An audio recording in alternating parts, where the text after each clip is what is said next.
Oke, selamat sore Bapak Ibu dan juga teman-teman partisipan.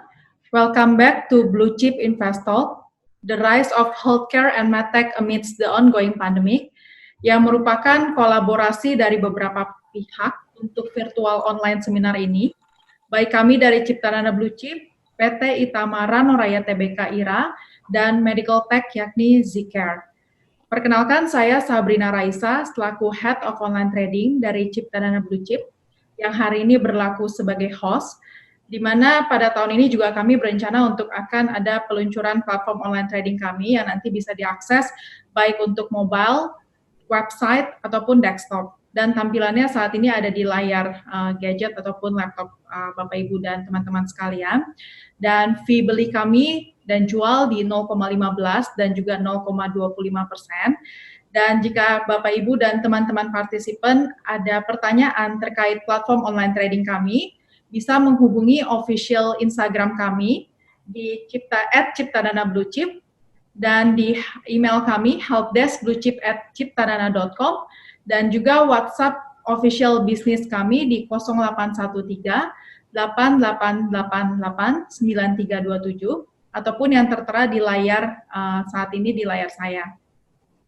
Dan sekedar mengingatkan untuk webinar hari ini berlangsung selama kurang lebih 120 menit dan diikuti oleh 90 peserta yang sudah terdaftar melalui link pendaftaran kami. Dan pastikan Bapak dan Ibu memiliki akses internet yang cukup, at least 1 Mbps and internet speed. Dan Blue Chip Invest Talk hari ini akan disampaikan dengan bahasa Indonesia. Kondisi mikrofon Bapak Ibu juga harus selalu dalam keadaan mute jika materi sedang disampaikan oleh pembicara. Dan jika Bapak Ibu ingin bertanya, silakan langsung ke question and answer yang ada di tab platform Zoom Bapak Ibu sekalian. Dan untuk mempersingkat waktu, sebelum saya perkenalkan speaker yang hari ini menjadi pembicara hari ini di Blue Chip Invest Talk, nanti di akhir sesi kami juga akan ada technical analysis dari Research Ciptadana Sekuritas yang akan membahas mengenai pergerakan IHSG di pekan depan dan juga saham-saham yang menarik untuk diperhatikan. Oke, please welcome our speaker. Ini dari co-founder Zcare. Beliau adalah Pak Jody Pujiono Susanto, dan nanti akan dilanjutkan oleh pembicara selanjutnya, yakni Pak Pratoto Satno Raharjo, selaku Finance Director dari PT Itamara Noraya Tbk atau IRA, dan juga Pak Henry Jusuf, selaku Director of Strategy and Investor Relation, PT Itamara Noraya Tbk. Oke, mungkin langsung saya persilahkan waktunya untuk Pak Jody Pujiono Susanto untuk membawakan materinya, Pak. Okay, thank you, Sabrina. Saya share my screen first.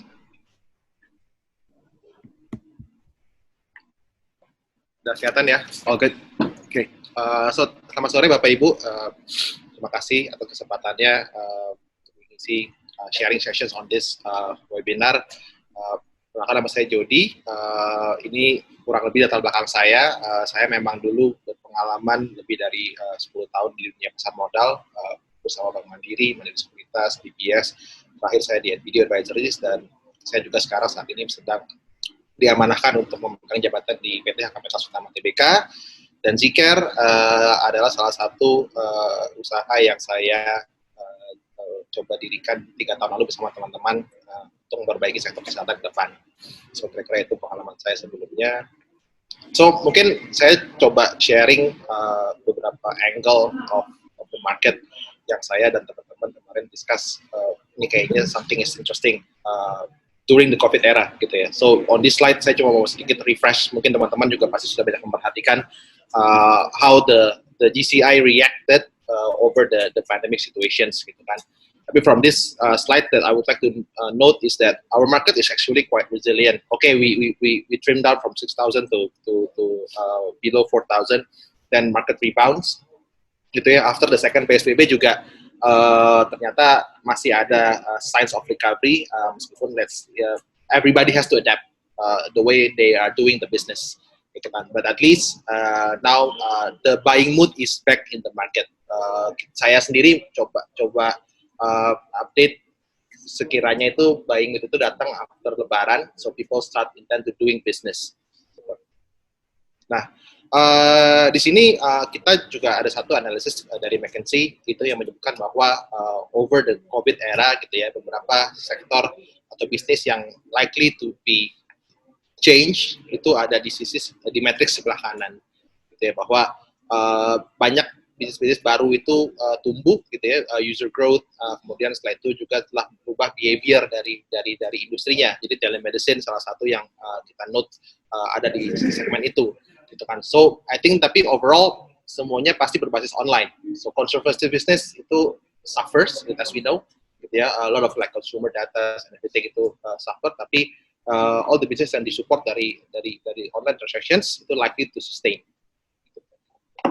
Nah, dari some research juga stated bahwa during this pandemic, sektor-sektor yang sebenarnya quite resilient itu ada di healthcare, food processing, personal care, and telcos. Jadi karena switching businesses dan switching behavior kepada consumers yang lebih sekarang in touch with online things, gitu kan. So that's the wave that we are trying to pursue. Nah, secara sektoral gitu ya, Indonesia sendiri analis memperkirakan bahwa sektor healthcare dan pendidikan itu menjadi sektor-sektor yang punya resiko lebih rendah dibanding sektor-sektor lain. As we know, kita sudah lihat laporan-laporan keuangan di Q2 dari para emiten maupun bisnis lain itu quite suffers, tapi on these sectors is likely resilient to cope up with the marginable profits.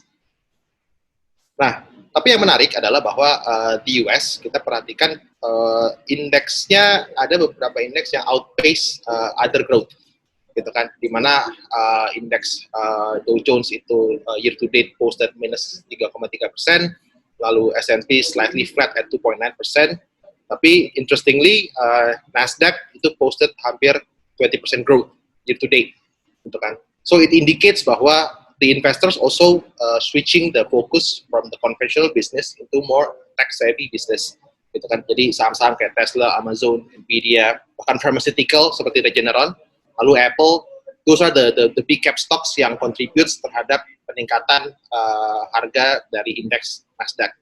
So on this kind of circumstances, mungkin itu akan reflect dari behavior para investor di pasar modal Indonesia, gitu kan. So we are expecting more technology things to support the growth of the economy.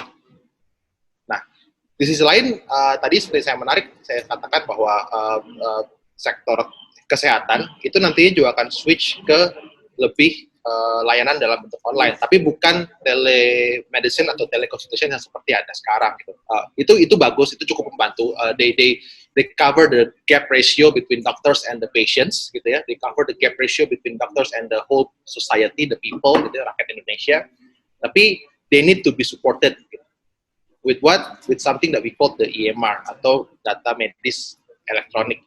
Gitu. Sehingga seluruh comprehensive ecosystem itu nantinya akan membentuk sebuah telehealth, not just a teleconsultation, not just a telemedicine, but a comprehensive telehealth. Nah, di situ akan melibatkan siapa? Di situ akan melibatkan providers. Providers is the hospitals, the clinics, healthcare facilities. Kemudian itu akan melibatkan payers, insurances definitely, serta support penunjang lainnya seperti pharmaceutical company, researchers, alkes, gitu kan, sehingga semua ekosistem akan lebih terintegrasi. Nah, ini yang menarik, saya juga dapat data di behavior dari para pasien-pasien di Amerika gitu ya, bahwa mereka secara man-to-man itu angka pengguna telehealth semakin tinggi dari waktu ke waktu. Karena orang makin takut untuk datang ke rumah sakit, saya takut get infected by the COVID.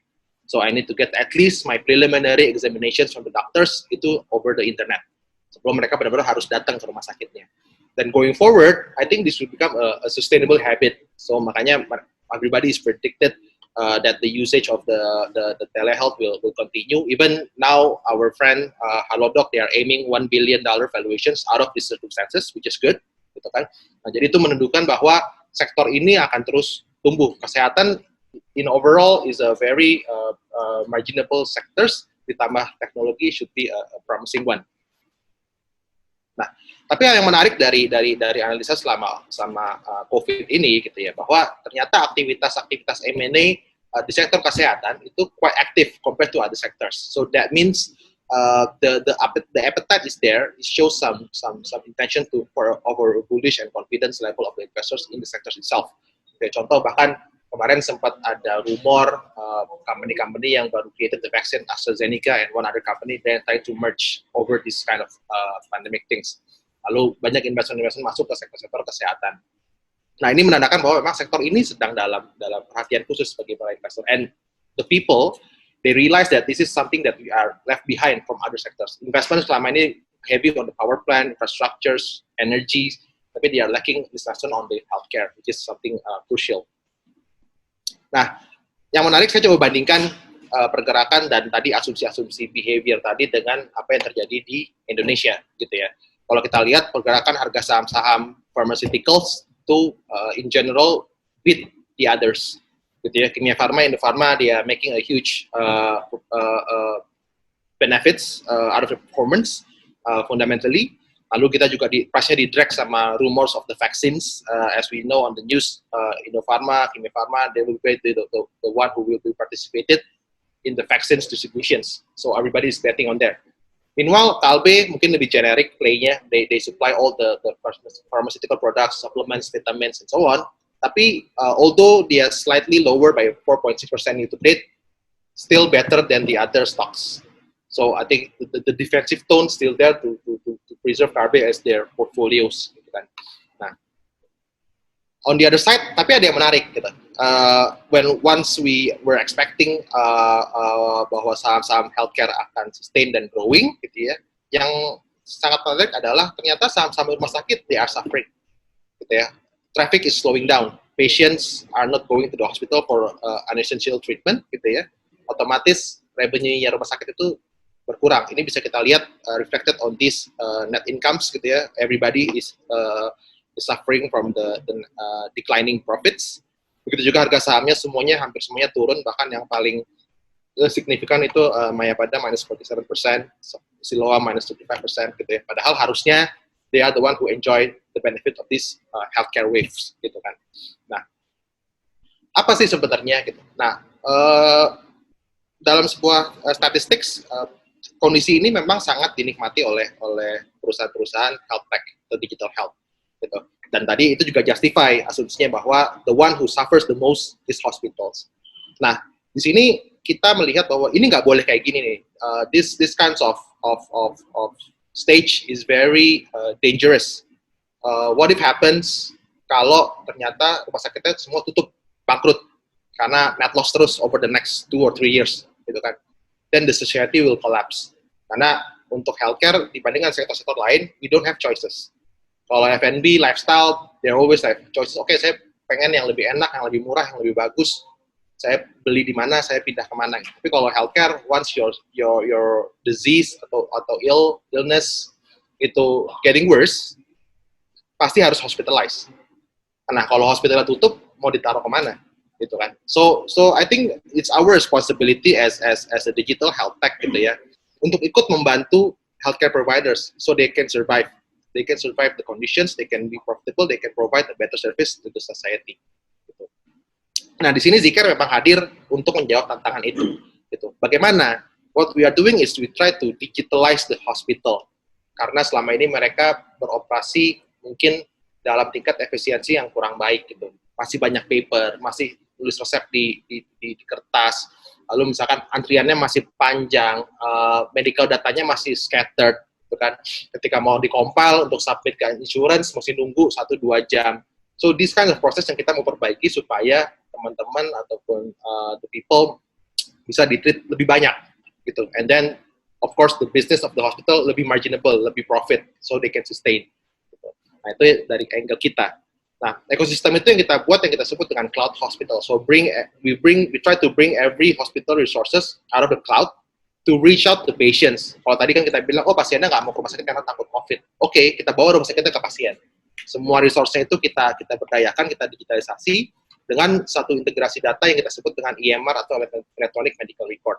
So Zcare will aggregate all the stakeholders, including the financial industry and insurances, also connected with the future of IoT. Contoh misalkan nanti akan ada teknologi smart band yang bisa assess data kesehatan kita. Akan ada teknologi di mana dia bisa assess, oh saya sudah divaksin COVID nih, so I'm free to go everywhere. So those kind of things yang kita coba siapkan infrastrukturnya, karena health tech itu bukan hanya sekedar teleconsultations, bukan hanya sekedar medical delivery atau medicine delivery, but it should be comprehensive from A to Z the journey of treatment of the patients. Gitu. Karena sayang, pemerintah selalu bilang, oh Indonesia will be the destination of the medical tourism. Nah, kalau infrastrukturnya nggak baik, bagaimana kita bersaing dengan Singapura, Malaysia, Thailand, and I bet all Indonesian people will prefer go overseas for some surgeries on everything karena lebih comprehensive service-nya. Gitu. Nah, itu yang sangat disayangkan dan kita harus memperbaiki ini, and we are concerned with it to improve. Gitu. Nah, ini sedikit banyak apa yang sudah kami lakukan kemarin. Kita juga dipilih oleh teman-teman di Kementerian Kesehatan untuk menjadi bagian dari program digitalisasi Rumah Sakit Nasional. Lalu kita juga menjadi bagian sistem teknologi yang mensupport Rumah Sakit Darurat COVID Kemayoran di awal-awal berdirinya, termasuk juga diminta BNPB, teman-teman di BNPB untuk mensuplai data kepada BPPT untuk dianalisa simptom COVID-nya seperti apa. Gitu. Karena ini yang kita selama ini nggak pernah punya, the actual deep medical record of each patient, gitu kan. Sehingga kalau ada apa-apa, negara bisa bertindak. Bagaimana kita menghadapi pandemi selanjutnya?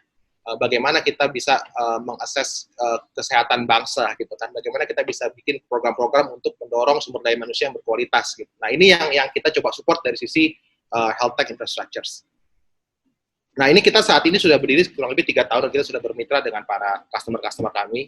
Jika dipasang di rumah sakit swasta, lalu rumah sakit pemerintah, rumah sakit COVID, dan kita bermitra dengan para lembaga institusi keuangan untuk apa? Gitu. Nah, kita bisa berikan kepastian klaim kepada para bank dari rumah sakit itu, dari untuk BPJS, sehingga mereka bisa memberikan kredit talangan. Nah, harapan kami, kita nggak akan lihat lagi ada berita kayak, oh rumah sakit tagihannya telat dibayar oleh BPJS. Karena nanti teman-teman di perbankan, teman-teman di fintech bisa bantu untuk memberikan bridging finance di situ. Dan kami juga sistem kami untuk membantu rumah sakit agar laporan-laporan keuangan yang muncul dari sistem kami itu sudah sesuai dengan PSAK sektor rumah sakit. So it will help all the business processes di rumah sakit tersebut. Nah, kurang lebih seperti itu. Terima kasih. Mungkin ada pertanyaan, Sabrina. Thank you Pak Jody. Mungkin untuk sesi question and answer kita akan speaker selanjutnya. Nanti di akhir sesi mungkin baru kita tanyain. Tapi mungkin sekedar mengingatkan kembali untuk Bapak Ibu yang sudah join, jika ada pertanyaan langsung terkait Zcare ataupun nanti terkait IRA bisa langsung di tab di question and answer. Nanti di akhir sesi akan kita bahas gitu.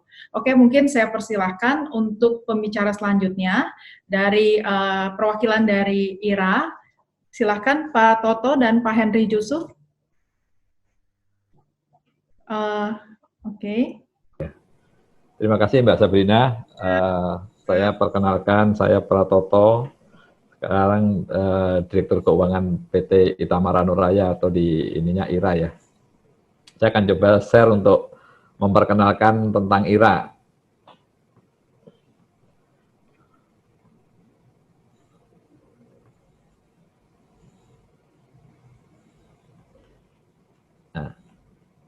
Jadi IRA atau PT Itamara Nuraya Tbk, kita mempunyai tagline adalah High Tech Solution for Medical Device and Supplies atau High Tech Healthcare Solution lebih gampangnya. Kemudian IRA ini secara akte tahun 1889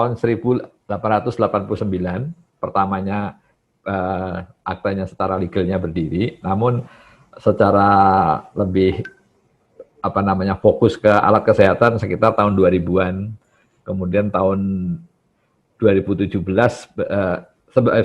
tahun 2000-an IRA ini adalah bagian dari grup Dirgantara Yuda Arta atau DYA. Dan Dirgantara selama ini adalah bergerak di bidang konstruksi. Jadi IRA ini adalah bergerak di bidang alat kesehatan dan melakukan spin-off tahun 2017.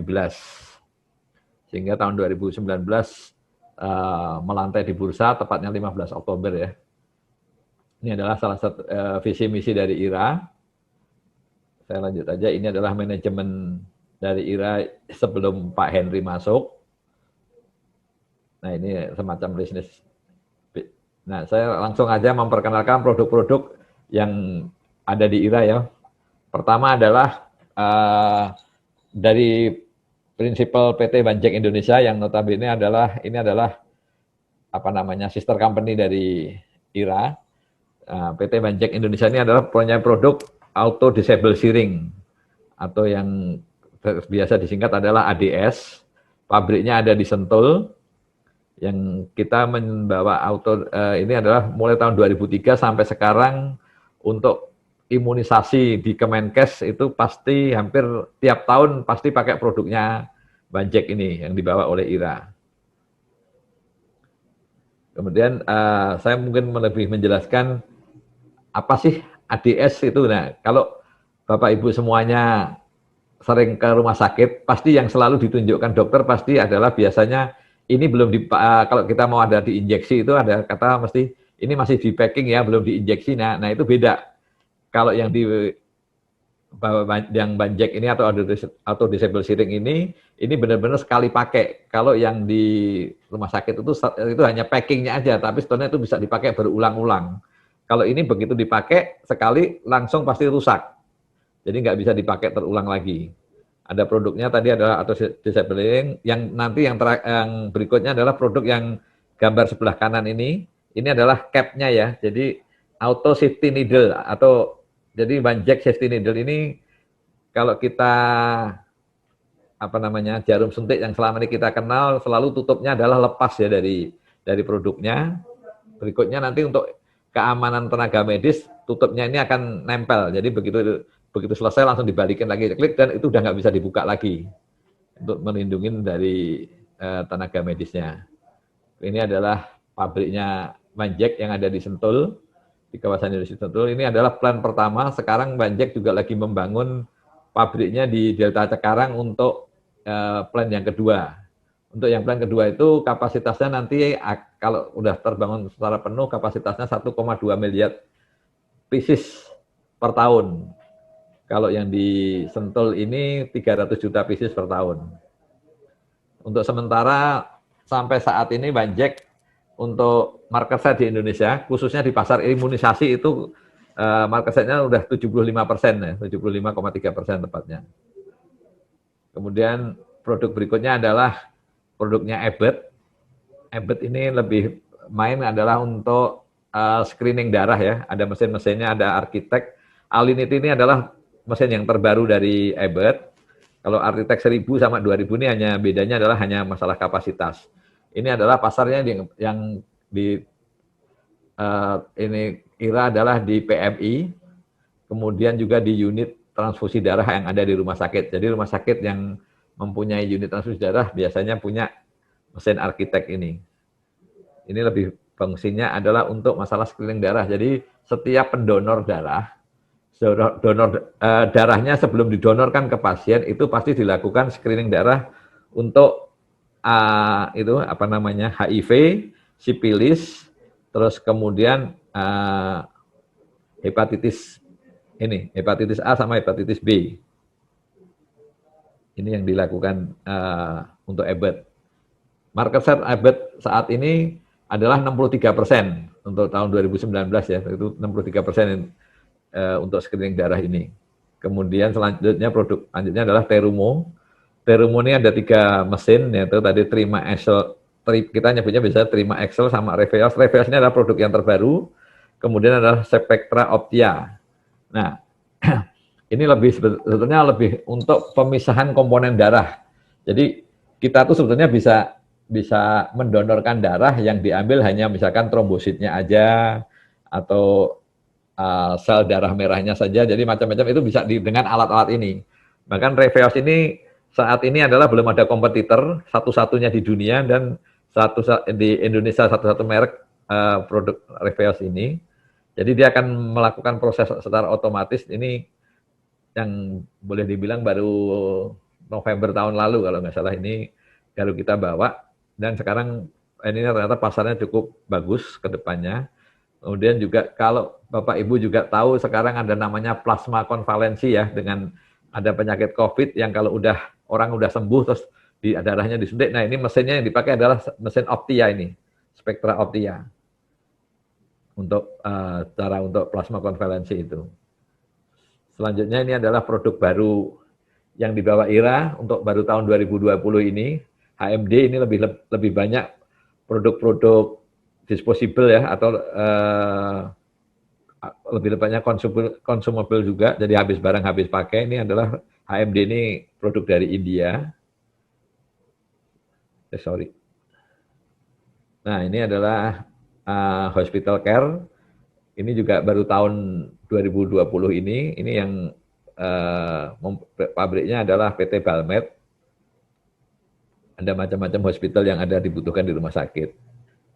Kemudian ada Diagas. Nah, Diagas ini juga biasa dipakai di PMI dan unit transfusi darah. Ini adalah kalau kita misalkan ada cross selling, jadi untuk mengetes, misalkan sering kalau kita dengar ada donor darah yang sama-sama golongan A, apakah bisa terima apa enggak, resesnya apa enggak. Nah, ini pakai mesin namanya Diagas. Ini.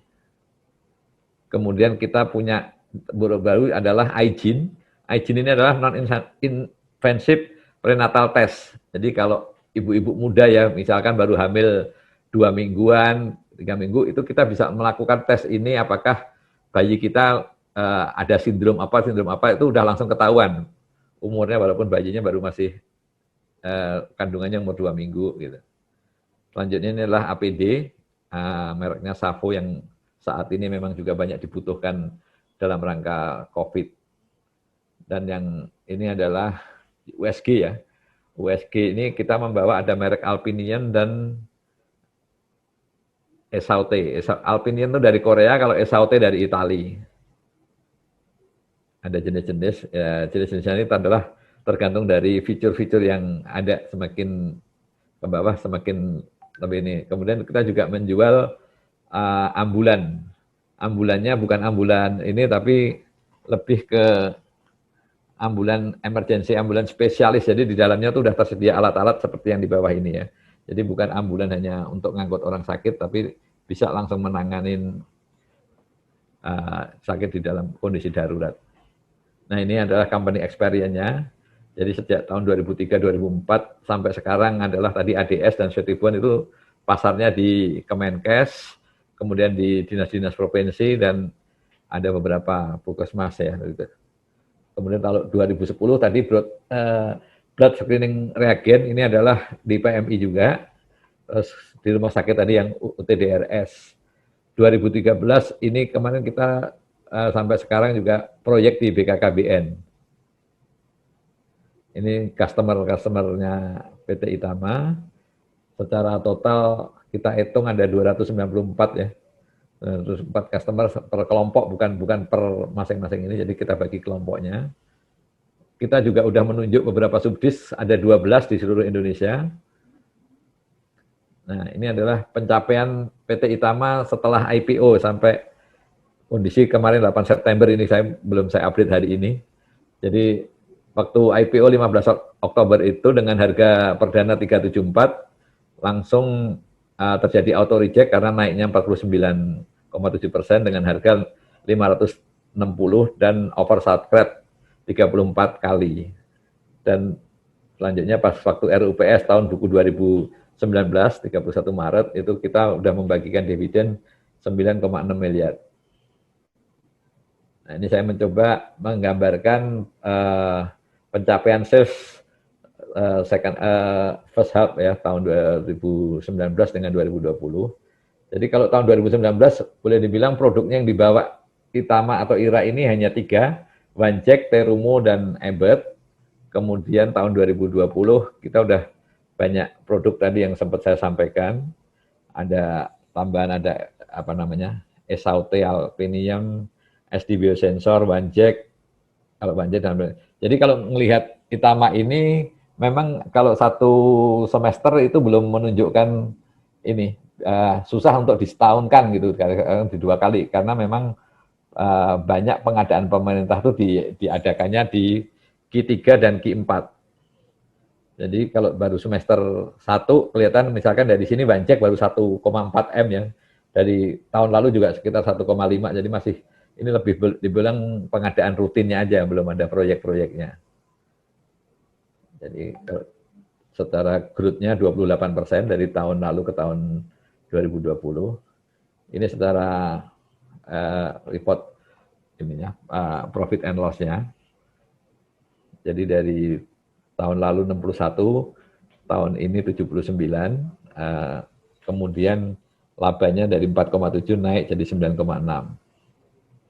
Kalau secara financial, secara historisnya dari 2016 sampai 2019 kira-kira seperti ini, kita masih optimis tahun 2020 ini walaupun dengan kondisi yang sangat dinamis, pergerakan ini kita masih optimis untuk pendapatan itu growth-nya antara 15 sampai 20% dan laba setelah pajaknya kira-kira di atas 20% juga. Ini adalah perkembangan revenue growth-nya. Ini gross profit-nya, jadi gross profit-nya rata-rata memang antara 20 sampai 21%. Sementara net profit growth-nya seperti ini. Jadi berharap kita tahun ini tetap masih lebih growth dari 20%. Ini kira-kira hanya aktivitas dari Itama. Saya kira itu yang bisa saya sampaikan. Mbak Sabrina mungkin bisa langsung lebih ke quiz answer aja ya. Tapi mungkin habis ini kita ada sedikit pembahasan dulu Pak. Oke.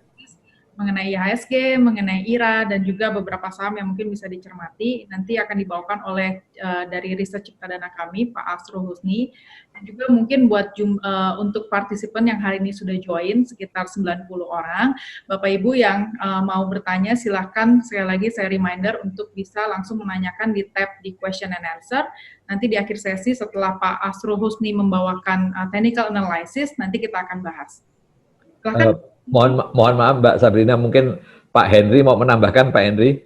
Boleh, silakan Pak Henry Yusuf.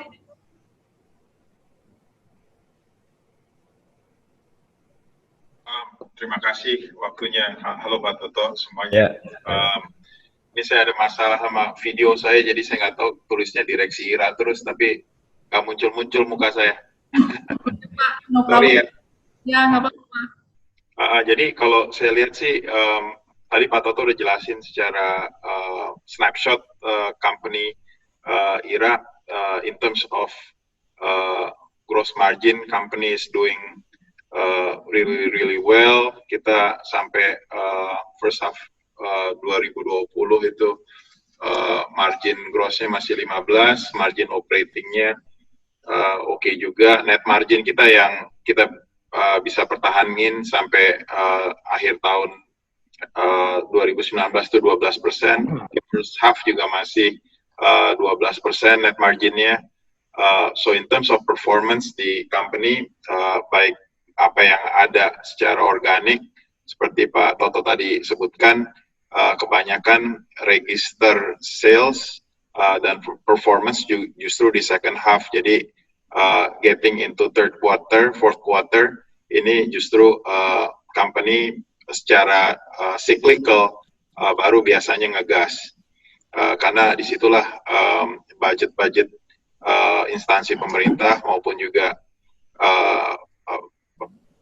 kementerian itu biasanya mulai dipakai budgetnya gitu, terutama di fourth quarter ya. Nah jadi nanti mungkin kita bisa terusin di bagian pertanyaan dan komposisi yang kita lihat dari sales juga sekarang lebih diverse. Nggak tergantung dari beberapa pihak dan barang, tapi lebih banyak juga komposisinya yang mengkontribusi terhadap sales kita.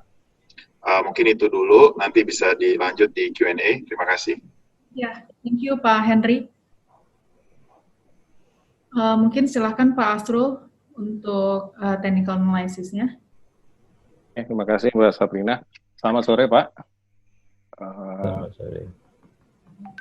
Saya akan mulai dengan review dengan indeks.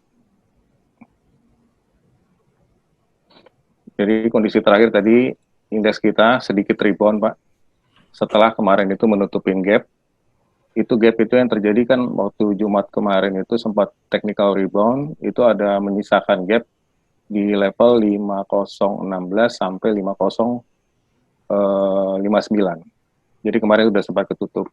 Cuma secara overall, secara teknikal, ini indeks ini masih rawan untuk turun gitu. Kenapa? Karena saya lihat pola rising wedge ini sudah terbentuk, bentuk irisan seperti ini, dan dia breakout dari level support dari garis trendline ini.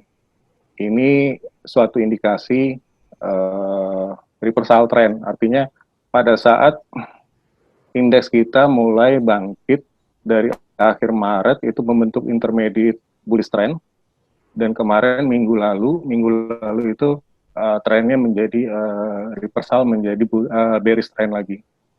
Ya, jadi seperti ini. Jadi minggu ini ada peluang untuk technical rebound, artinya indeks itu mengalami pullback ke level support yang dia break pada saat minggu lalu.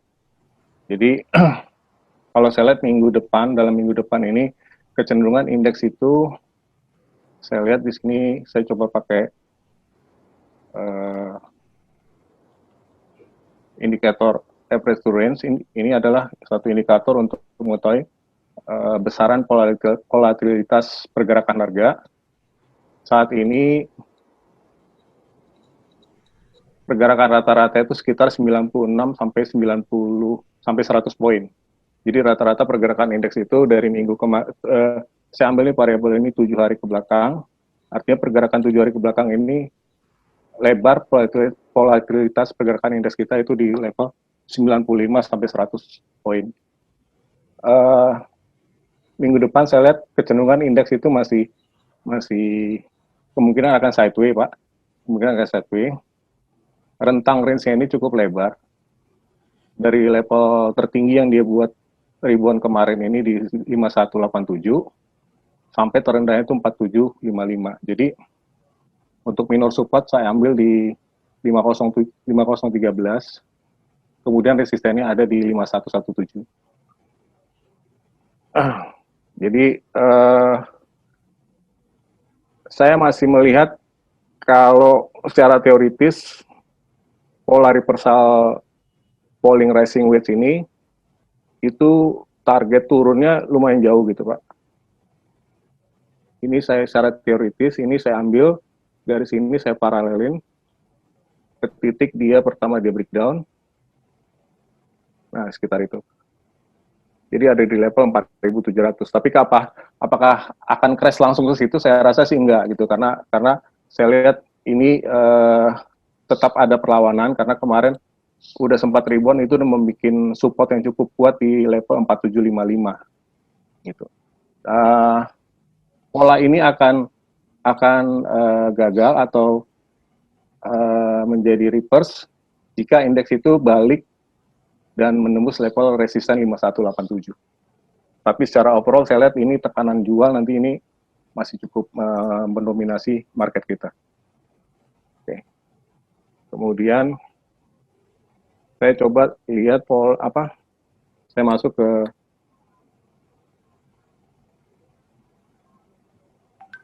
saham IRA ya, Pak.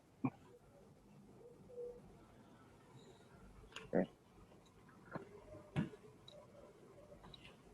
Ini tadi mulai IPO bulan Oktober tahun lalu, Pak ya? Ya, tanggal 15, Pak. Ini udah kebentuk lumayan banyak, artinya sudah bisa ngebaca secara teknikal karena datanya sudah cukup. Ini membentuk pola konsolidasi triangle, dan ini kalau saya ambil pola Elliott wave, ini gelombang A, gelombang B, gelombang C, D, ini sudah breakout dari konsolidasi triangle-nya, Pak. Jadi ada potensi up sebenarnya ini IRA ini. IRA ini ada potensi up. Cuma emang ada minor resisten itu di 645 yang dia harus laluin, dan kalau itu lewat artinya potensi atau peluang dia itu untuk mengejar ke level 755. Secara teoritis juga ini saya bisa tarik garis. Jadi untuk menentukan target profit itu bisa dari pola paralel garis ini, atau saya pakai dengan Fibonacci projection. Nah, Nah, saat ini emang hari ini emang terjadi koreksi, itu hal yang wajar karena sudah terkonfirmasi sebenarnya dia breakout untuk membuat suatu uptrend. Gitu. Jadi kalau saya lihat IRA ini ke depan masih berpotensi untuk naik dengan target pullback supportnya itu di level 600. Kemudian satu hal yang menarik saya lihat hari ini ada saya coba ke tiket ke BCA. Nah, BCA hari ini sempat menembus support minggu lalu di 2800, tapi tutupnya masih di atas support. Jadi bisa kemungkinan ini jika pulse break, tapi masih belum nyaman untuk melakukan posisi long atau posisi buy and hold gitu. Jadi sifatnya masih hanya trading. Artinya kalau saya lihat tekanan jual yang tren turunnya masih cukup masif.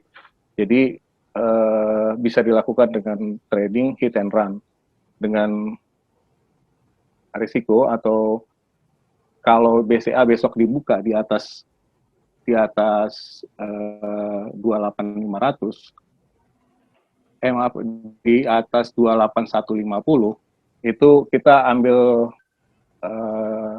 proteksi atau stop loss-nya itu di level support 27850.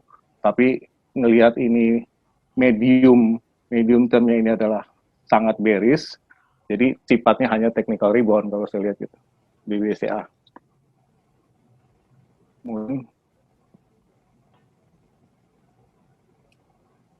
Kalau HKMU ini masih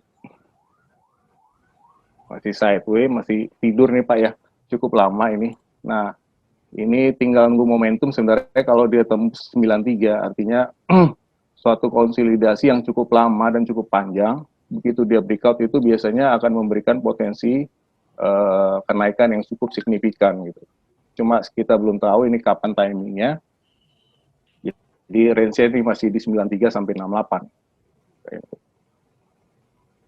Nah, hari ini yang saya lihat cukup menarik, ada indikasi pembalikan arah itu di properti, salah satunya di LPKR.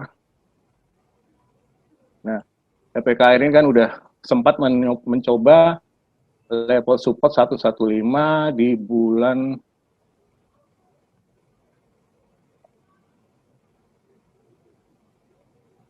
Maret Maret kemarin, 26 Maret 2020, dan dia berhenti di 113 dan dia kembali rebound, bikin cluster atau konsolidasi saya begini. Hari ini membentuk candle hijau dan saya lihat ini bisa jadi konfirmasi double bottom. Double bottom itu salah satu pola yang sangat signifikan untuk terjadinya pola reversal trend yang major. Kemudian ini didukung juga dengan indikator, saya pakai RSI di sini, di mana indikator itu membentuk harga tinggi yang lebih rendah dibanding dengan harga LPKR-nya. Jadi terbentuk divergen di sini, Pak. Jadi secara teknikal ini berpotensi untuk balik ke garis resisten ini di sekitar 150 sampai 160. Oke, Mbak Sabrina, sementara itu dulu. Mungkin nanti kalau ada tanya jawab mungkin lebih interaktif untuk sahamnya. Oke, siap. Thank you, Pak. Ini mungkin kita langsung masuk aja ke sesi question and answer. Ini ada beberapa pertanyaan dari list question and answer yang saya terima. Berikut pertanyaan pertama, ditujukan untuk Bapak Jody. Pertanyaannya, Pak, apakah solusi Cloud Hospital Zcare sudah dapat izin dari pihak regulator seperti Menkes? Dan yang kedua, mungkin langsung bagaimana cara Zcare untuk menjaga privasi data pasien-pasien? Mungkin itu dulu, Pak.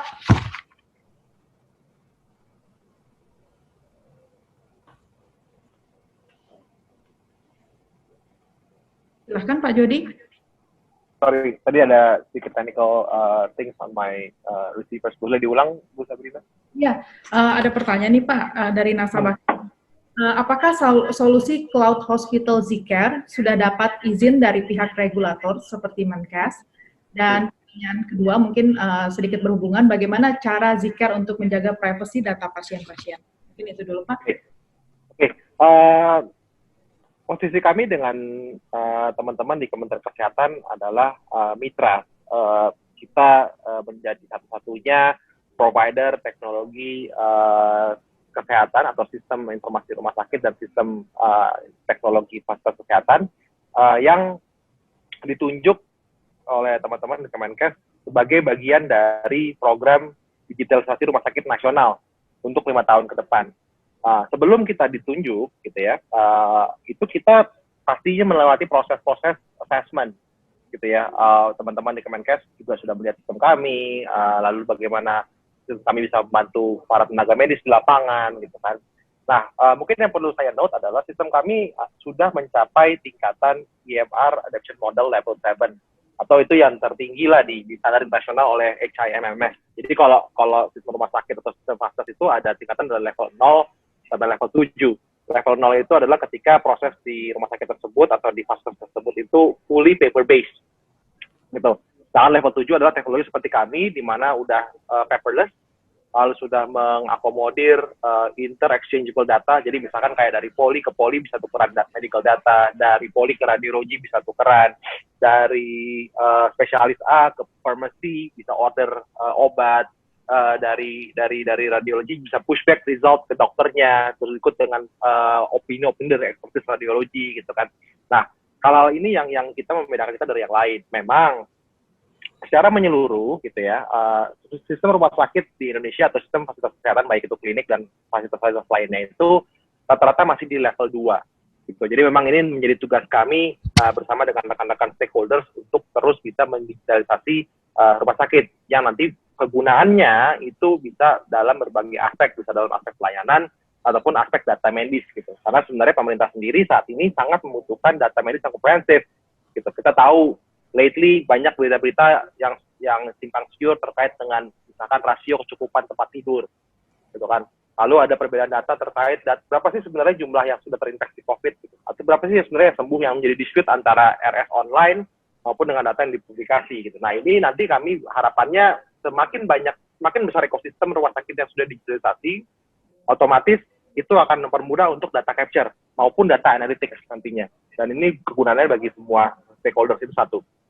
Lalu yang kedua, bagaimana dengan data keamanan data medis? Mungkin saya perlu garis bawahi adalah seperti ini.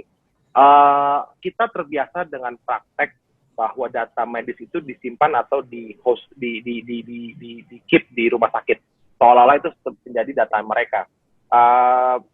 Padahal, gitu ya, menurut peraturan Permenkes tahun 2008, saya lupa nomornya itu, bahwa konten data medis itu adalah milik pasien. Hanya memang rumah sakit wajib ikut menyimpan fisiknya, gitu. Nah, makanya nanti dengan teknologi kami, sebenarnya kami akan mencoba untuk mendeliver the data to the rightful owner.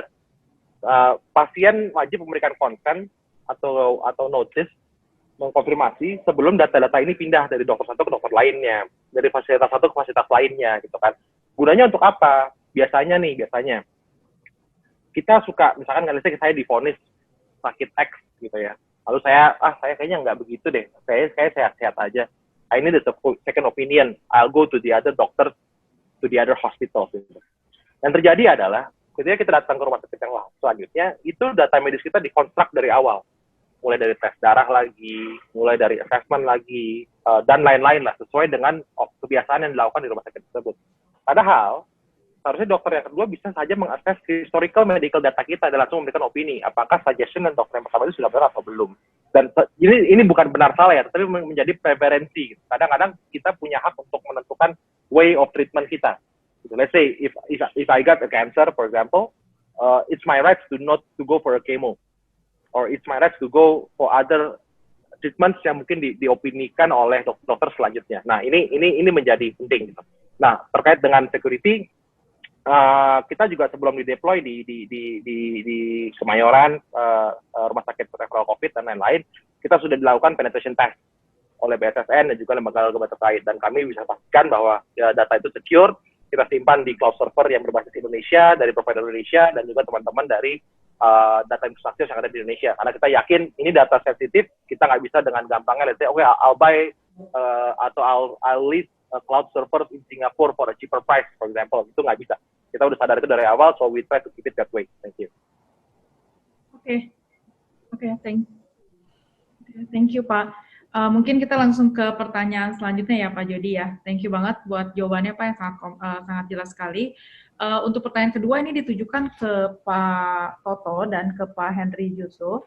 Ini pertanyaannya Pak, secara industri, apakah penjualan alat kesehatan terdampak negatif oleh pandemi COVID-19 atau malah justru positif? Dan bagaimana Pak tren penjualan di kuartal 3, apakah lebih baik dari kuartal sebelumnya? Dan mungkin ada pertanyaan yang sedikit related, ini apakah IRA juga berencana untuk mengadakan atau menyediakan equipment untuk pengujian COVID-19? Dan bagaimana IRA menikmati kenaikan pesanan untuk memenuhi kebutuhan pengujian selama pandemi ini? Thank you, Pak. Oke, terima kasih. Jadi kalau dengan kondisi pandemi COVID ini, secara alat kesehatan memang secara umum pasti semua orang tahu meningkat ya. Karena pengadaan dari anggaran-anggaran pemerintah kan hampir semuanya dialihkan ke jauh lebih besar lah, bukan hampir semuanya.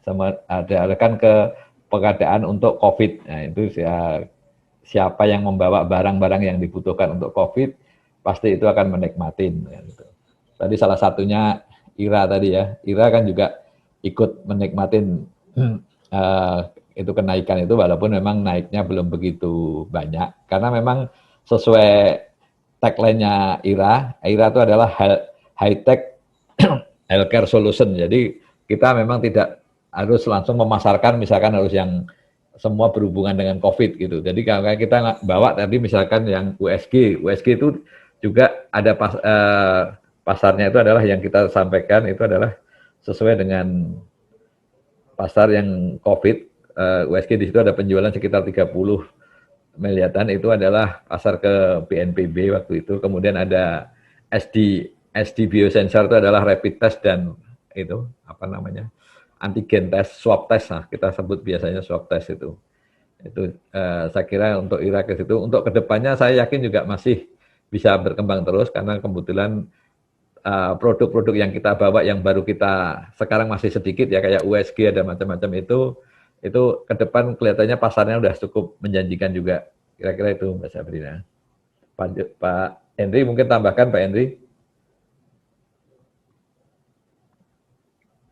Saya kira cukup sih, tapi mungkin sedikit aja, yaitu kalau dari kita lihat komposisi, kita lihat 2019 misalnya, 2018, 2017 juga komposisi antara produk-produk diagnostik dengan produk steril non-electromedical equipment itu di IRA cukup stabil dan trennya itu bisa dibilang hampir 50-50 antara produk-produk diagnostik dengan non-electromedical equipment. Jadi tren ini mungkin bagus untuk diversifikasi penjualan perusahaan. Ke depan kita juga ngelihat lebih banyak lagi produk yang akan dijual perusahaan, dan ini ada yang juga bersinggungan dengan penanganan COVID-19. Oke. Kira itu Pak. Terima kasih. Oke, thank you Pak untuk jawabannya. Ini menyambung pertanyaan lagi Pak, untuk IRA ditujukan untuk Pak Toto dan Pak Henry. Ini terkait di kuartal kedua Pak, gross margin turun. Hal apa yang melatar belakangi hal ini?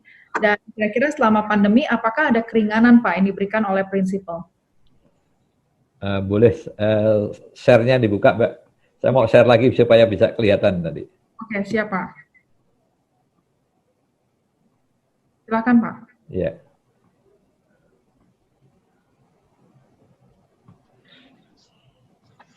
Nah, sorry.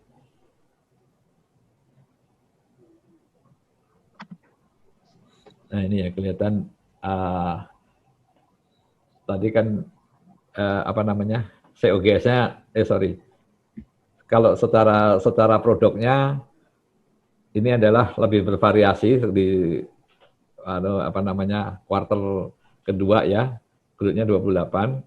Tadi ada pertanyaan kenapa HPP-nya atau COGS-nya meningkat gitu. Ini saya mau jelaskan, salah satunya adalah peningkatan ini adalah karena kita membawa produk USG yang Alpinion sama SLT ini kita mengambil margin yang sangat kecil karena kita ingin memang membantu pemerintah, terutama ke BNPB, sehingga walaupun kita jualan 30 ini memang kita karena proyek pertama kita istilahnya ngambil margin yang sangat sedikit supaya jalan ke depan. Nah, sementara sekarang begitu berikutnya kelihatannya udah permintaannya dari rumah sakit swasta atau klinik-klinik udah cukup bagus, sehingga kuartil ketiga, keempat ini nanti akan lebih bagus lagi USG masalah ini. Jadi margin yang maksimal istilahnya, bukan khusus yang 30 ini karena memang ini proyek pemerintah.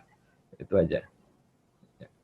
Kalau nggak salah tadi juga ada pertanyaan kenapa Terumo nggak ada penjualan. Ini kelihatan sekali tahun lalu itu adalah Terumo itu kontribusinya 8%, sekarang 6%. Walaupun nilainya mirip ya, hanya 5M sama-sama 5M-an. Ini tadi yang saya ceritakan bahwa untuk IRA ini tidak bisa dilihat hanya semesteran gitu, karena banyak pengadaan itu, terutama pengadaan pemerintah itu adalah di kuartal ketiga sama kuartal keempat gitu. Jadi kalau kuartal kedua itu memang kelihatan sekali masih kecil. Kayak Banjek ini kalau melihat sekarang juga hanya 1,5-an, tahun lalu sama ini bahkan tahun ini masih turun 1,4. Padahal sekarang di bulan Agustus September ini mungkin sekarang udah naik ya, udah 20-an totalnya. Jadi pengadaan pemerintah udah dimulai untuk Banjek. Kira-kira itu. Oke. Ada tambahan lagi Pak mungkin dari Pak Hendrik? Enggak, terima kasih. Oke Pak, ini ada pertanyaan selanjutnya ditujukan ke Pak Jody.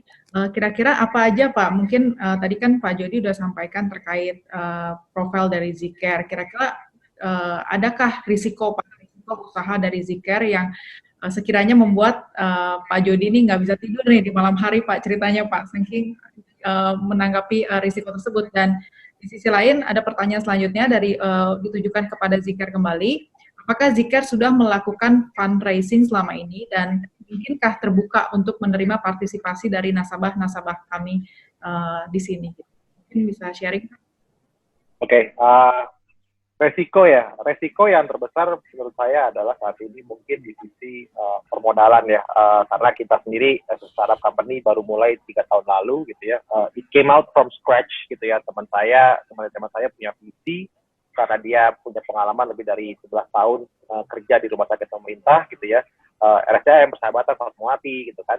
Nah, dia punya visi untuk memperbaiki seluruhnya, lalu dia datang ke saya dan kita ngobrol, wah ini visi ini harus saya dukung gitu kan. Nah, dengan segala keterbatasan kami mencoba untuk like fight giants lah, we are like the David versus Goliath gitu kan. Kita lawan rumah sakit yang sudah establis segitu lama gitu, kemudian paradigma pasar kesehatan yang juga sudah bertahun-tahun gitu kan. Tapi what we are trying to deliver the value proposition is actually the efficiencies for everybody gitu kan. Nah, jadi saya rasa resiko itu, jadi kami mencoba mengoptimalkan dengan permodalan yang ada untuk bisa memberikan solusi seluas mungkin gitu ya. Contoh tadi ada pertanyaan juga di situ, apakah saat ini sudah ada aplikasinya atau belum? Aplikasi kita baru sampai beta. Kenapa? Gitu. Karena kita juga nggak mau terburu-buru melaunch aplikasi yang memang let's say belum seamless, belum terintegrasi dengan baik dengan sistem SIMRS kami. Yang kedua, SIMRS kami dibangun dengan kedalaman knowledge dari Mendis tersebut. Kami berinteraksi dengan profesor-profesor di IMERI dan FKUI gitu ya, dengan Prof. Budi Wiweko, bagaimana menciptakan satu sistem yang memang bisa diterima oleh industri, namun juga menegakkan kaedah-kaedah medis yang berlaku, gitu kan. Nah, kan saat ini kami baru hanya 63 karyawan, dengan setengahnya 35 orang itu adalah engineers, IT engineers lah.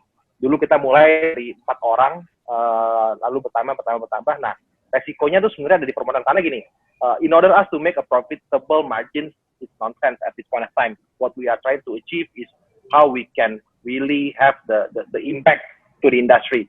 Dengan invest lebih banyak, dengan ekspansi modul, features, inovasi yang lebih banyak, dan mungkin secara market itu belum di-accept. Kita termasuk pihak yang merasakan ini COVID ini blessing buat kita. Back then, it was very hard to sell the product to the hospital. Karena mereka, I'm good, I'm fine, nothing wrong with my business, I still record some profitable margins gitu kan. Tiba-tiba sekarang industrinya collapse, industri rumah sakit ya, trafficnya hilang semua. Nah, baru kemudian waktu COVID datang, pemerintah ribut masalah data gitu kan. Ini mana nih yang benar, mana nih gimana. So I think that okay, we have the solutions gitu, tapi kita butuh di support gitu. Nah, untungnya selama ini so far banyak teman-teman stakeholders dari our VC investors itu yang support us sampai sekarang ini gitu. Jadi so hopefully we still need those supports going forward, but I think not for long. We do have the target to be profitable, and sometimes maybe 1 year or next 2 years, because it's quick enough to get the IRR for our beloved investors. Itu satu. Lalu yang kedua, apakah masih ada slot? Yes, I can say. Now we are running our pre-series A in order to bridge in between our negotiations with our beloved VC friend. Ada yang dari local, regional, Japan gitu ya. Tapi kita juga menangkap adanya banyak peluang ini going forward. Let's say gini, ini sebentar lagi vaksin didistribusikan gitu kan. How we can record orang-orang yang sudah divaksin atau belum gitu. And then how we can record the health pass, something that okay. Yang kita tahu nih, kemarin saya bicara sama teman-teman medical technology lain di negara lain gitu ya. Mereka bilang bahwa nih orang baru boleh cross border kalau sudah divaksin. So how would we get the sign of okay, I'm clear, I am COVID free, I have been shot by vaccine injections gitu ya. Terus gimana prosesnya? Jangan sampai kayak sekarang yang udah terjadi, orang-orang terbang domestically ya hanya berbekal surat. I don't know whether it's true. So some states that they did the test on the hospital. Ada yang cuma ngeprint by Photoshop, for example. Ada yang even jualan via Tokopedia, as we saw it on the news gitu kan. So, nah harapan kami dengan dukungan permodalan dari teman-teman, kita bisa deliver what actually the society needs gitu ya. Of course, we do realize that we need to provide back the capital gain for the investors, that's for sure gitu kan. That's why our corporate actions plan, our business model, our strategic plan is already intact, and hopefully that we can be supported by the fund. Thank you. Oke, thank you Pak Jody buat jawabannya. Mungkin sudah terjawab juga ya pertanyaan dari attendees hari ini terkait dengan apakah ada kesempatan untuk berinvestasi di Zcare. Nah, ini ada pertanyaan selanjutnya ditujukan ke Pak Henry dan juga ke Pak Toto. Terlihat IRA punya banyak prinsipal peralatan dan persediaan alat-alat medis. Apakah IRA punya anggaran R&D dan ada rencanakah untuk memproduksi barang-barang sendiri, Pak? Dan pertanyaan selanjutnya ini untuk IRA juga, apakah dengan jarum suntik yang diproduksi akan juga digunakan untuk vaksin COVID-19 yang akan didistribusikan nanti? Oke, jadi IRA ini memang walaupun tagline-nya adalah tadi high-tech healthcare solution, namun IRA adalah bukan produsen ya. Jadi IRA ini lebih ke pemasarannya atau penjualannya. Jadi kalau untuk ke produsennya nanti kita kalau itu adalah PT Wanjek tadi yang sister company itu. Kemudian kalau untuk apakah dengan vaksin pasti ya. Kalau tadi saya sempat sebutkan ada namanya safety needle. Nah, tadi untuk yang vaksin untuk COVID ini nanti yang dipakai adalah tadi syring yang jenisnya adalah safety needle tadi. Sehingga kemungkinan besar bahwa Wanjek pemerintah akan memakai produknya Wanjek itu.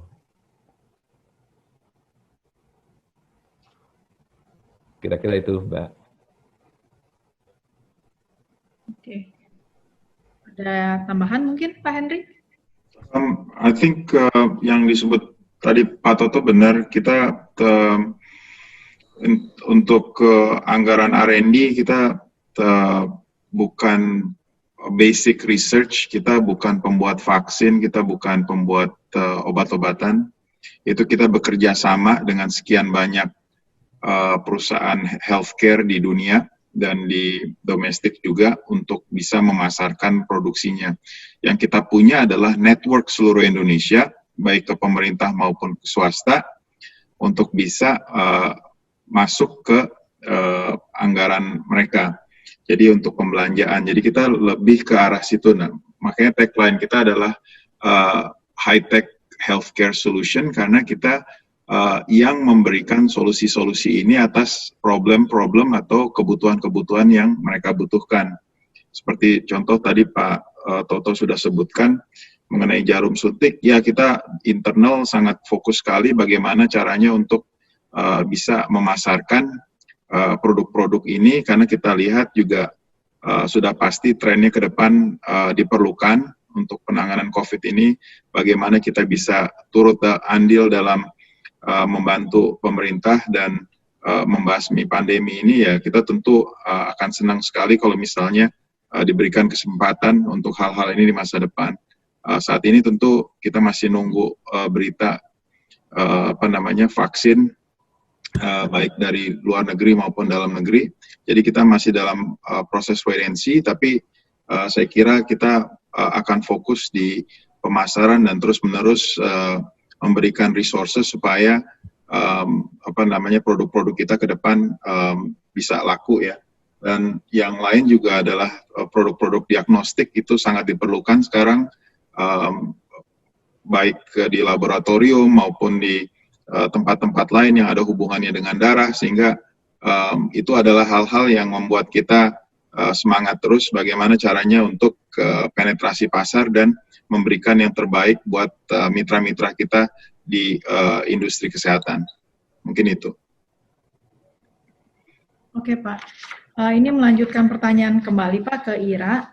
Riset dari McKinsey menunjukkan kenaikan yang signifikan sekitar 67% bahwa pada pengguna layanan telemedicine dalam 6 bulan terakhir. Nah, kira-kira ke depannya masyarakat Indonesia diperkirakan mungkin akan makin banyak nih Pak yang beralih ke telemedicine ataupun layanan kesehatan online. Apakah perusahaan melihat hal ini sebagai ancaman untuk industri penjualan alat kesehatan, atau justru perusahaan melihat ini akan ada sinergi yang baik antara online dan offline healthcare system? Terima kasih. Jadi dengan perkembangan teknologi maju, sesuai tadi juga tagline-nya dari Ira, itu adalah suatu kesempatan atau opportunity yang sangat bagus bagi Ira ya, dengan walaupun telemedicine, tapi tidak semuanya memang bisa dibikin secara lewat telemedicine tadi. Karena kalau kita mungkin ada orang konsultasi lewat telepon, tapi tetap secara fisik obat itu tetap harus pakai resep dokter, harus pakai, jadi alat-alat kesehatan pun juga belum tentu bisa pasien itu pakai sendiri gitu. Contohnya adalah misalkan yang sekarang lagi ramai adalah swab test, itu tetap walaupun kita bisa beli tapi harus pakai tenaga medis, karena kalau pakai sendiri itu sangat berbahaya juga. Itu kira-kira contohnya ya Pak. Saya mungkin boleh menambahkan Pak. Ya, Pak. silakan. Ya. Ya, jadi memang saya sangat sepakat apa yang tadi Bapak sampaikan, bahwa bahkan untuk mengupdate data medis Pak, itu memang yang authorized to do it hanya staf medis. Meskipun tadi mungkin ada tes mandiri, ada apa, tapi harus didampingi oleh staf medis, dan maka itu untuk sektor ini seperti saya katakan kembali bahwa tidak ada pilihan. Semua orang at the end of the day harus ke vaskes gitu ya. Kalau makin sakit makin parah, dan disitulah mungkin nanti alat-alat itu akan tetap digunakan Pak. Saya rasa seperti itu. Saya sepakat dengan Bapak. Iya, terima kasih. Terima kasih Pak. Ya. Mungkin ada pertanyaan lagi Pak. Kira-kira untuk Ira sendiri, apakah ada rencana corporate action Pak dalam waktu dekat ini? Kalau corporate action untuk kondisi saat ini memang belum begitu ini ya, walaupun rencana dulu waktu My IPO kan mungkin akan akuisisi OG, itu tetap masih on, jadi belum ada istilahnya offsite itu belum ditutup, cuman sesuai dengan perkembangan ini mungkin geraknya tidak secepat waktu rencana yang dulu kan gitu. Nah, tapi offsite itu tetap masih ada, tergantung situasi perkembangan bisnis saat ini. Oke. Mungkin ini kembali lagi Pak, pertanyaan ditujukan kepada Zcare. Tadi Pak Jody udah menyampaikan ya Pak bahwa terbuka untuk fundraising untuk nasabah-nasabah kami. Nah kira-kira kalau misalnya ada yang berencana gitu Pak, step by step-nya seperti apakah, dan kira-kira apa rencana exit strategi dari Zcare? Oke. Mungkin nanti kalau memang ada yang minat bisa difasilitasi ya Bu Tina ya. Kami just to note, kita saat ini pre-series A, our valuation at pre-money $5 million gitu ya. Untuk instrumen investasinya juga bisa bicara apakah nanti direct equity atau bisa debt structure gitu kan, dengan exit plan tertentu. Let's say we can buy back at some certain gain, for example. Atau kalau memang kita cukup punya hubungan strategis, kita bisa long term, then exit plan maybe on the IPO. We do have the plan to get listed in IDX by the year of 2023. hopefully it will go quicker than that. Tapi I think 2023 is a visible time frame gitu ya. Kenapa? Kita juga nggak pengen, let's say we hit unicorn first, $1 billion valuation, then we go IPO. Kita pengen juga kasih upside ke market, di public market gitu ya. Supaya stigma bahwa kalau tech company go listed, pasti cash out nih some founders. No, we don't want that. Kita pengen kayak Facebook, kayak Apple, di mana get listed, then we still giving the upside for the investors, and kita masih grow with all the resources that we had on the plan gitu. Kira-kira seperti itu kita berikan.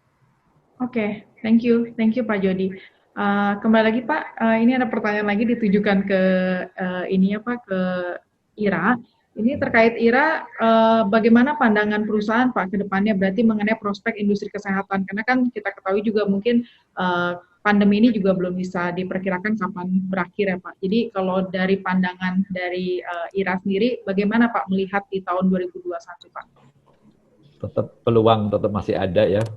Kesehatan itu kan istilahnya selalu dibutuhkan oleh kita semuanya. Jadi peluang ini, apalagi dengan adanya kondisi COVID itu, pasti banyak sekali alat-alat kesehatan yang sangat dibutuhkan. Sehingga memang makanya tadi saya bilang, Ira adalah lebih banyak akan menggandeng prinsipal-prinsipal untuk produk-produk yang memang high-tech untuk dalam penanganan kesehatan ini. Sehingga ini opportunity ini pasti akan dimanfaatkan Ira untuk sebaik mungkin. Pak Edi, bisa tambahkan Pak Edi? Iya Pak Toto. Jadi kalau prospek industri kesehatan, ya seperti makanan, seperti industri yang ada hubungannya dengan manusia secara langsung, saya pikir ini nggak ada matinya ya. Jadi kita ngelihat malah di tahun 2021, di tahun 2022 dan selanjutnya prospek Ira ini ke depan saya kira dalam track yang baik. Kita perusahaan yang baru di bursa, tapi bukan perusahaan yang baru di industri kesehatan. Kita tahu pasarnya, kita tahu networks-nya, kita tahu juga apa yang diperlukan di pasar, dan kita juga pilih-pilih produk dan mitra yang mana yang bisa kita kerjasamakan, dan kita juga nggak di bidang yang red ocean. Jadi kita cari celah dan kita kuat di satu bidang, seperti contohnya di Abbott, yang pangsa pasarnya di Indonesia mungkin tadi Pak Toto sudah sebutkan di atas 60% produk tersebut, sehingga kita tahu sekali bahwa produk-produk itu sangat dibutuhkan oleh rumah sakit, oleh laboratorium, dan instansi pemerintah, sehingga kita mau fokus di bidang-bidang itu. Tentunya dengan adanya pandemi COVID-19 ini kita juga ngelihat peluang yang kita bisa kerjakan. We're looking at jarum suntik, syringes, we're looking at other products juga yang bisa ngebantu pemerintah dan instansi kesehatan lainnya untuk memerangi COVID-19. Jadi going into second half kita masukin sekarang dan juga tahun 2021, I think this company is in a good position untuk ngambil opportunity untuk shareholders-nya supaya bisa grow and kita earn profitability. Thank you. Oke, thank you Pak Henry. Terkait pertanyaan selanjutnya Pak, ini ada ditujukan kembali ke Zicare Pak. Untuk Pak Jody, kira-kira apakah solusi dari Zicare sudah diterima oleh BPJS Kesehatan? Dan yang kedua, dari Pak Jody sendiri, bagaimana kinerja dari Zicare yang terakhir? Apakah GMP yang diproses oleh Zicare itu seberapa banyak dan kapan kira-kira akan break even? Oke, mungkin saya jawab pertanyaan pertama dulu adalah bahwa gini.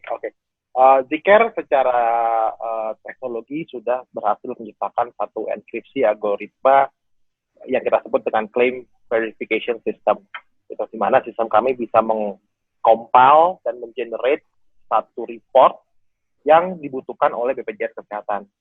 Sehingga rumah sakit bisa menghemat waktu dalam compiling the data. Biasanya tuh rumah sakit begitu pasiennya pulang, mereka it took them 1 to 3 days untuk mengcompile data medisnya, mungkin dari ronsen, dari spesialis, dari anestesi, dari apotek gitu kan. Mereka klip dan baru mereka kirim by post ke BPJS gitu kan. Nah, sekarang dengan adanya Zicare kita compile, I think mungkin less than 5 minutes gitu ya at most. Sistem itu udah ready, sudah bisa dikirim gitu. Nah, memang saat ini kami masih ada keterbatasan gitu. Beberapa regional office dari BPJS masih manual, sehingga nanti rumah sakit harus print dan langsung kirim by still atau by email, di-scan by email gitu ya. Tapi kita lagi sedang membangun satu sistem bridging gitu ya, melalui API connection dengan beberapa regional BPJS. Kemarin kita sudah bicara dengan BPJS Bali, BPJS Kerawang, BPJS Bekasi gitu. Nah, harapannya kita mencoba untuk piloting di cluster-cluster dulu sebelum kita masuk ke BPJS pusat gitu. Paling tidak sampai saat ini masalah di rumah sakit sudah solve. Sehingga nanti kita tinggal solve masalah interkoneksi API tadi dengan BPJS-nya nationwide gitu. Itu memang masih PR besar kami untuk melakukan itu gitu. Tapi idealnya ekosistem itu sudah terhubung, nanti juga di bawahnya ada disusul dengan koneksi dengan para asuransi swasta, supaya ada yang kita sebut dengan namanya coordination of benefit. Gitu. Jadi jangan semua beban tagihan pengobatan itu dibebankan ke BPJS gitu. Kalau memang orang itu punya asuransi swasta, harusnya di-split, dibagi. Sebagian masuk BPJS, sebagian masuk swasta. Mungkin ada AXA, ada Prudential, Allianz, and so those names gitu ya. Jadi masyarakat pun juga dengan giat bisa mensubscribe asuransi tersebut gitu. Jadi lebih sehat industri asuransinya gitu kan, nggak hanya terpaku sama BPJS sebagai beban. Itu satu. Lalu yang kedua tadi sorry bisa diulang Bu Sabrina? Sorry Pak, tadi pertanyaannya tadi terkait BPJS Kesehatan apakah sudah diterima atau belum? Tadi itu. Oke. Dan kinerja Zikar terakhir berapa GMV-nya? Ya, kinerja Zikar gini. Zikar 3 tahun sebelumnya, dari tahun 2017 sampai tahun 2020, kita fully develop the technology. So we don't have any revenue. We didn't have any revenue on that time, gitu ya. So we burned the money, we invested to our technology, to our engineers, to our staff, to our human capital, gitu ya. So we recorded a net loss over the past 3 years, definitely, gitu ya. Terakhir tahun 2019 kita net loss around, I think about $500,000, gitu kan. Tahun ini we expand the business, we expand everything. The opportunity is there, so we put on the aggressive tone. I think we expected to get the loss of about $800,000. GMV wise, we targeted about 500,000 revenue, direct revenue from the hospital subscription out of our system. Cuma yang perlu diingat adalah we just started our commercial terms. We just hired all the best talents in the street on our commercial sales force, gitu ya. We hired orang dari Bukalapak, dari Nestle, dari all around the corporate, of course juga fresh graduates dari US, dari overseas untuk gabung di sini. Untuk tadi kita jualan nih Zikar nih, try to educate the market. Memang sekarang sih marketnya better lah, tadi saya bilang gara-gara COVID ini we are more accepted in terms of the present. So I think it's just a wait for the opportunity to be converted to our commercial contracts gitu. Nah, GMV kita so far kita udah book the revenue accrued by cash basis itu around $200,000 year to date. So I think we are in the right path. Our profitability, I think, should come up in 2022 or 2021. It depends. Kalau misalnya, let's say, tahun depan, karena vaksin mulai distributed and so on, we have a game changer, then we need to reinvest again. I think we still bear to able to do some loss-making business out of the expense of our investment. Gitu ya. As long as tadi kita bisa disupport nih sama teman-teman, our shareholders, our stakeholders, our potential investors, gitu kan. Karena we in nature, the technology business, we need to invest in the first place. Kita nggak bisa langsung expect, marginable profit di depan, bisa, tapi otomatis growth-nya harus kita slice. What we call is a growth hacking, gitu kan, ke depan kan, jadi we have to invest first, then we can have the yield out of the upcoming time. I think that's about it. Oke, thank you Pak Jody untuk jawabannya. Mungkin saya kembali lagi Pak, ada pertanyaan nih di tab question and answer kita dari nasabah. Bagaimana IRA, kembali lagi saya tujukan kepada Pak Toto dan juga Pak Henry, bagaimana IRA mempertahankan hubungan dengan prinsipal-prinsipalnya supaya tidak kehilangan hak distribusinya Pak? Ya, jadi EBIT ini udah bergandengan tangan dengan IRA udah lebih dari 10 tahun. Jadi kemudian Terumo udah mulai sekitar 3 tahun yang lalu. Jadi IRA selalu yang EBIT senang dengan IRA adalah pelayanan IRA terhadap customer maupun terhadap EBIT-nya. Itu kita selalu, apalagi kalau kayak PMI ya, kebetulan PMI itu kan kebutuhan darah itu kan tidak kenal waktu. Jadi makanya kita selalu menyediakan unit pengiriman yang bisa 24 jam.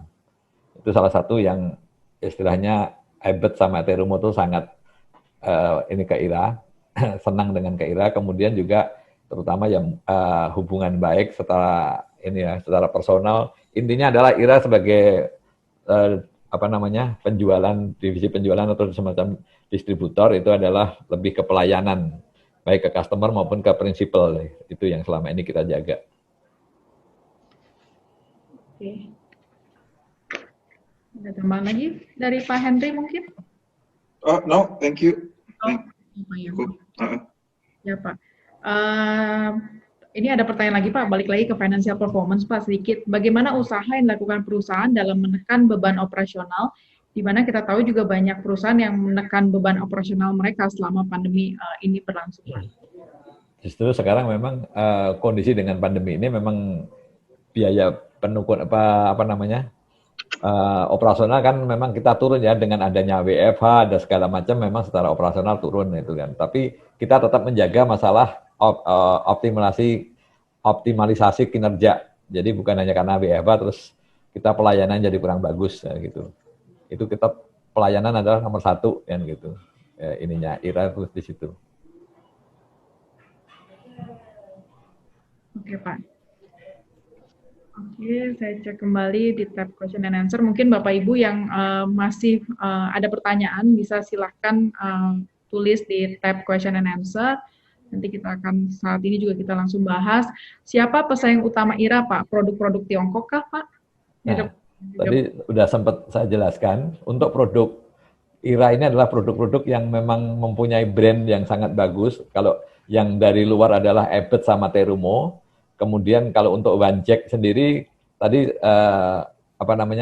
pesaing Cina itu sangat jauh ya. Kalau Cina terutama untuk pengadaan pemerintah itu terutama pertama adalah syaratnya harus WHO certificate. Jadi ADS-nya Wanjek itu sekarang ini adalah 1 di antara 2 yang WHO certificate, tapi untuk TKDN-nya Wanjek yang jauh lebih menang. Jadi kandungan dalam negerinya sangat tinggi sehingga pemerintah mau nggak mau harus beli ke Wanjek.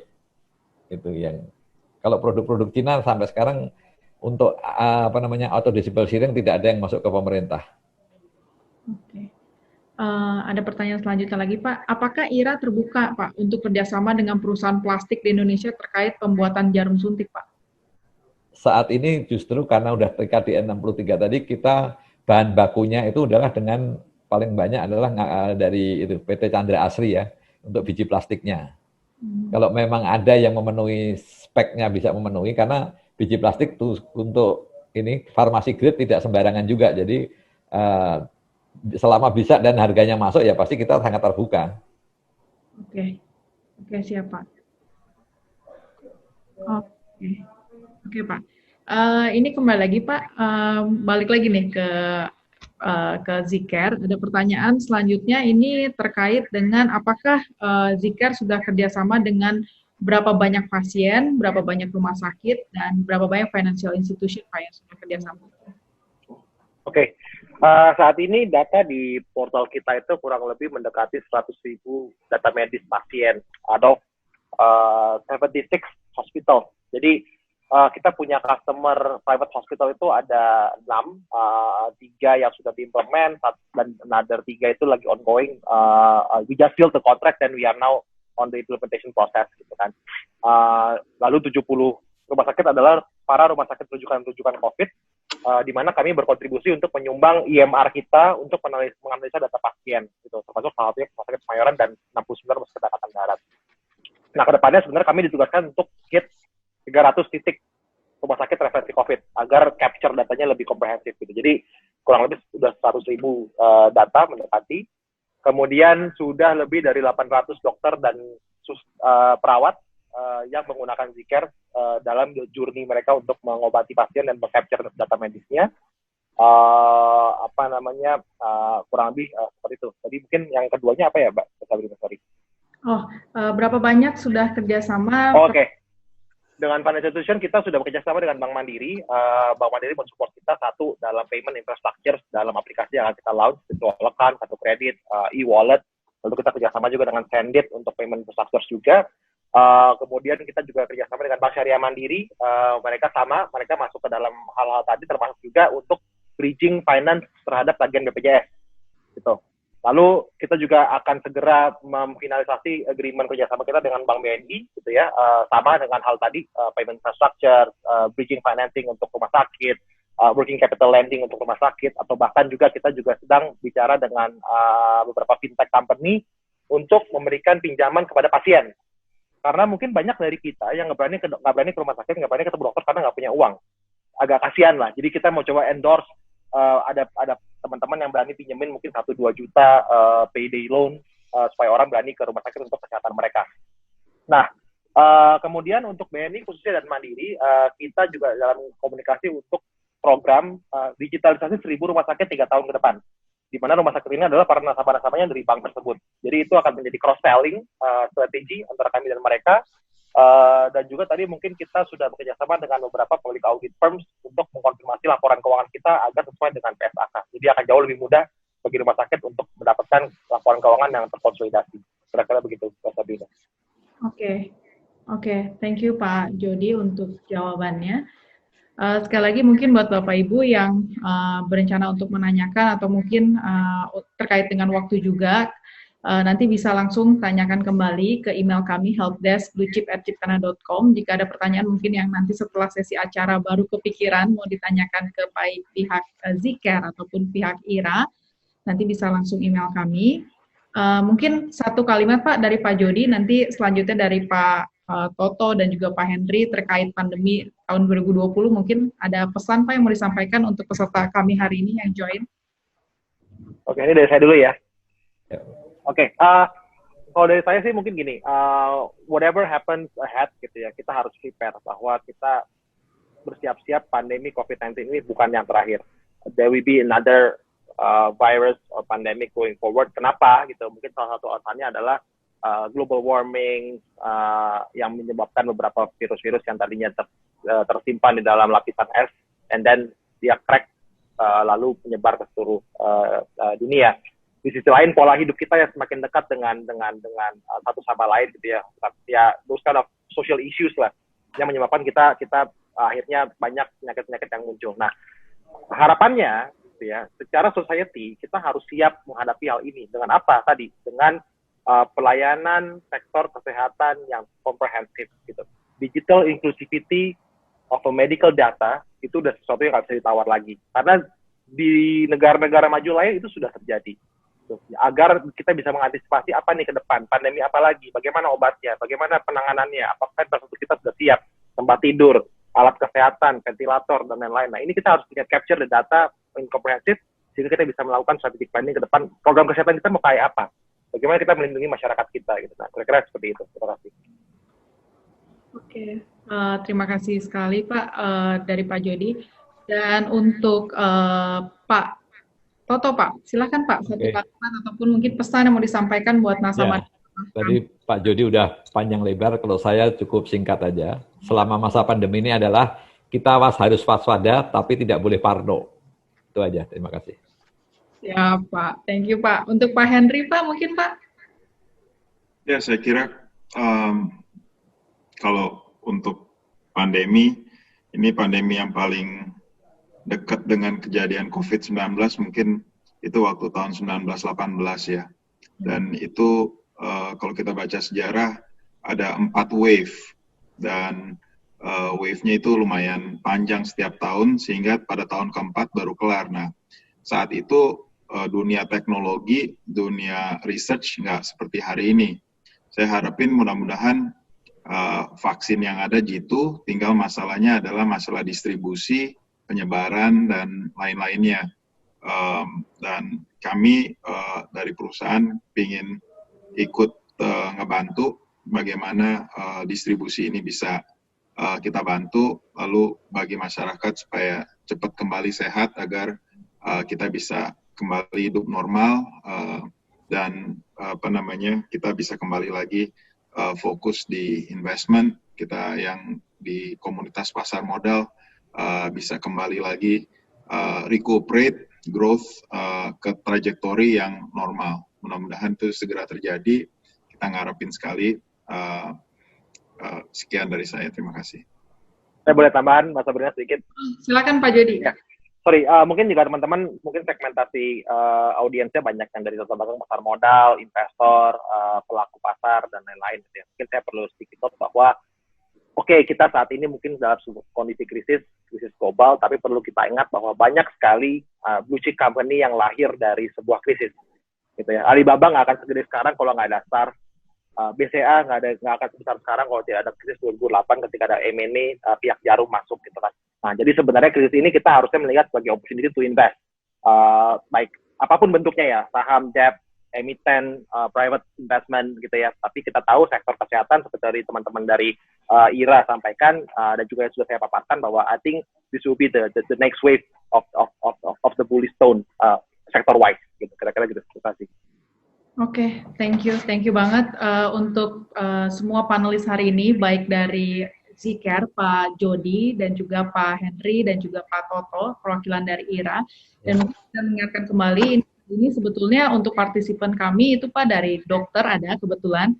Ini beberapa peserta kami ini kebetulan nasabah kami juga merupakan dokter dan juga pelaku pasar, tentunya capital market, pelaku pasar, dan juga dari mungkin yang bergerak di startup ya, mungkin karena pengen tahu juga nih tentang Zcare gitu. Again, sekali lagi kalau misalnya ada Bapak Ibu, teman-teman di sini yang mau ada pertanyaan yang mungkin tadi kelupaan yang mau disampaikan, bisa kirim email ke kami, nanti kita akan arahkan juga pertanyaan tersebut kepada panelis yang bersangkutan. Dan sesuai dengan judul kami hari ini terkait dengan healthcare, nanti kami juga dari Cipta Blue Chip akan menghadirkan tema-tema selanjutnya yang tentunya akan relevan dengan capital market. Sekali lagi terima kasih untuk Pak Jody, Pak Toto, dan juga Pak Henry Yusuf. Dan di akhir acara, di akhir sesi ini nanti dari tim Cipta Blue Chip juga kami akan mengirimkan short feedback. Kira-kira apakah partisipan hari ini happy with this webinar or you have some suggestion, kita akan nanti dengar dari feedback tersebut. Dan jangan lupa juga follow Instagram kami, Cipta Dana Blue Chip, karena di dalam Instagram kami juga ada konten-konten terkait investing, personal finance tips, dan juga event recap. Sekali lagi terima kasih untuk partisipan dan juga panelis hari ini. Stay safe and healthy. Thank you, Pak. Selamat sore. Terima kasih, Pak. Thank you. Selamat sore. Thank you, teman.